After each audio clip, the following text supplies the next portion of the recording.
लालकिला सम्मुखें आतंकवादी विस्फोरण पर सारा देश में हाई अलर्ट।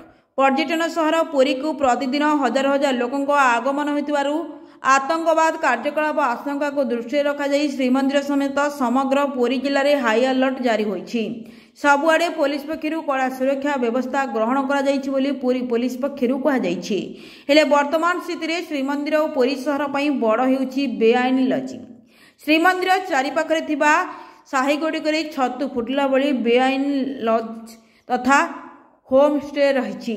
लज तथा होम स्टे गुड़िक पुरी पौरपालिका प्रदान करुवा लाइसेंस नहीं। बेआईन भाव खुलमखुला यात्री को लजिंग रे रखा जाउछि।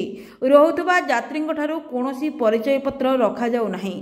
केउ यात्री केउ स्थान आसुचंती कौनसी सूचना रखा जाउ नहीं, जहाँकि श्रीमंदिर समेत पुरी सहर पर बड़ विपद सृष्टि करुछि।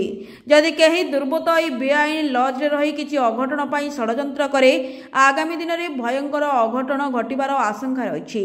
अर्थ रोजगार लालसारे बेआईन लज व्यवसाय करुछंती अनेक व्यक्ति निज घर को होम स्टे व्यवसाय रे लगाइला भली रोजगार करुछंती, जहाँकि सहर पई विपद सृष्टि करुछि। ए बेआईन लज और होम स्टे गुड़िक पुलिस और प्रशासन कड़ा जांच करी याको बंद करने को बुद्धिजीवी दाबी करिसेंती। दीपतल अंधार भली सहर रे कड़ा सुरक्षा व्यवस्था थिले मध्य ए बेआईन लज साहाय्य रे आतंकी माने श्रीमंदिर और पुरी सहर रे अघटन घटाइबा आशंका रही। Bureau report, Odisha digital news.